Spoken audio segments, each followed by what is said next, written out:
สวัสดีค่ะคลิปนี้มาชวนทำเค้กซิฟฟ่อนสามเหลี่ยมสูตรเค้กซิฟฟ่อนมอคค่าสูตรเค้กเนื้อนุ่มไม่ใส่สารเสริมสูตรเค้กง่ายๆทำกินทำขายพร้อมแนะนำกล่องบรรจุภัณฑ์เราไปดูวิธีทำกันเลยค่ะ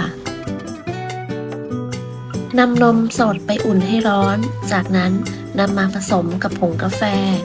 คนให้ผงกาแฟละลายพักนมกาแฟไว้ให้เย็นเราไปเริ่มทำส่วนผสมของไข่แดงกันเลยจะใช้เป็นไข่ไก่เบอร์2จำนวน5ฟองแยกไข่แดงและไข่ขาวออกจากกันโดยระวังอย่าให้มีไข่แดงติดลงไปในไข่ขาว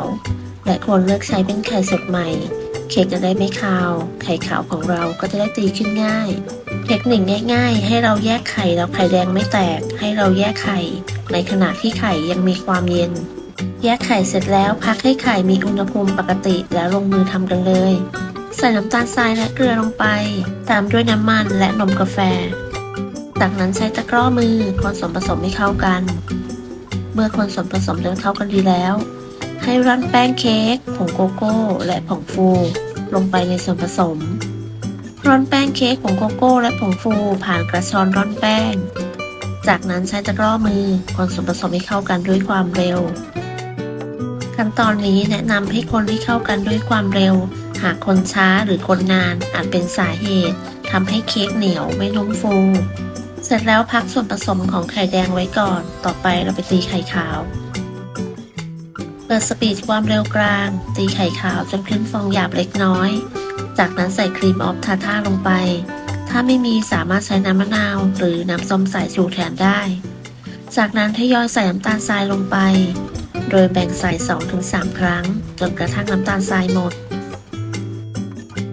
เมื่อใส่น้ำตาลทรายจนหมดให้เราตีไข่ขาวต่อจนกระทั่งไข่ขาวมีลักษณะเป็นสีขาวนวล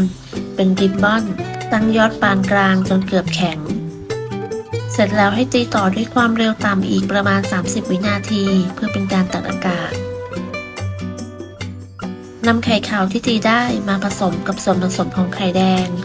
โดยตักแบ่งมาผสม 3-4 ครั้งแต่ละครั้งให้เราคนตะล่อมด้วยความเบามือจะใช้ตะกร้อมือหรือว่าไม้พายก็แล้วแต่ความถนัดของแต่ละท่าน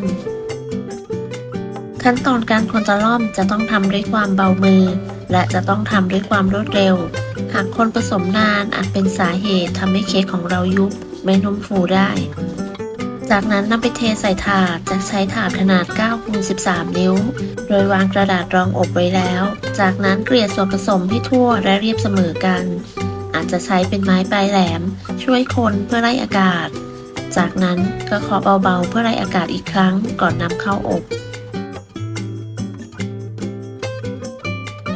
อบที่อุณหภูมิ160องศาใส่ไฟบนล่างไม่เปิดพัดลมจัดวางไว้ชั้นล่างของเตาอบใช้เวลาอยู่ที่ประมาณ 20-22 นาทีทั้งนี้ขึ้นอยู่กับเตาของแต่ละท่านเมื่อครบเวลาก็นำเค้กออกจากเตากระแทกพิมพ์เบาๆให้เค้กเซ็ตตัวแล้วก็พักเขาไว้ให้เย็นระหว่างนี้เราก็ไปตีบัตเตอร์ครีมเปิดสปีดความเร็วสูงตีเนยให้ขึ้นฟูจนมีลักษณะสีขาวหรือสีครีมอ่อนมีความเบาและขึ้นฟูเป็น2เท่าจากเลือกใช้เป็นเนยเค็มถ้าเพื่อนๆใส่เนยจืดก็ให้เติมเกลือลงไปเล็กน้อยจากนั้นใส่นมข้นหวานลงไปตามด้วยกลิ่นวานิลาหรือกลิ่นนมเนยแล้วแต่ชอบ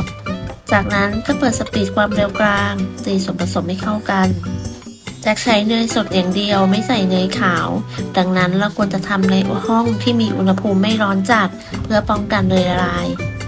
บัตเตอร์ครีมสูตรนี้ไม่หวานมากรสชาติกำลังดีถ้าเพื่อนๆไม่ใส่นมข้นหวานก็สามารถใส่น้ำตาลไอซิ่งได้ตีบัตเตอร์ครีมเสร็จแล้วเรามาประกอบเค้กกันความเค้กเราก็จัดการตัดแบ่งออกเป็น2ส่วนละเท่าๆกันนำบัตเตอร์ครีมมาใส่ถุงบีบไว้ในปริมาณที่จับได้ถนัดมือจากนั้นก็ตัดปลายถุงเสร็จแล้วนำไปบีบบนเค้กแผ่นใดแผ่นหนึ่ง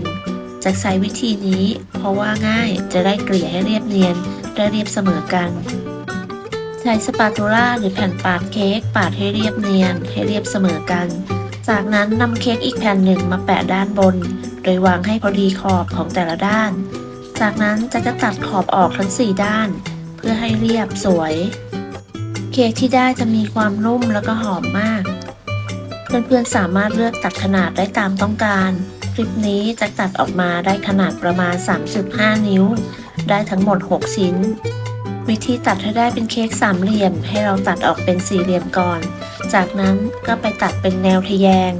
ก็จะได้ทั้งหมด 6 ชิ้นแบบนี้ค่ะ เป็นเค้กซิฟฟ่อนสามเหลี่ยมที่สวยงามและน่าทานมากๆ จากทดลองใส่กล่องเค้กเป็นกล่องฐานสีขาว เป็นกล่องกระดาษเคลือบ วัดจากฐานได้ขนาด 9 เซน สูงประมาณ 6.5 เซน มีฝาใสปิดล็อกได้สนิทสามารถมองเห็นด้านในได้อย่างชัดเจน 1 กล่องใส่ได้ 2 ชิ้นพอดี ขอบคุณสำหรับการติดตามรับชมคลิปนี้ ถ้าเพื่อนๆชอบก็ลองทำดูนะคะ ได้ผลยังไงก็มาคอมเมนต์คุยกัน สำหรับคลิปนี้จะต้องลาไปก่อน พบกันใหม่ในคลิปหน้า สวัสดีค่ะ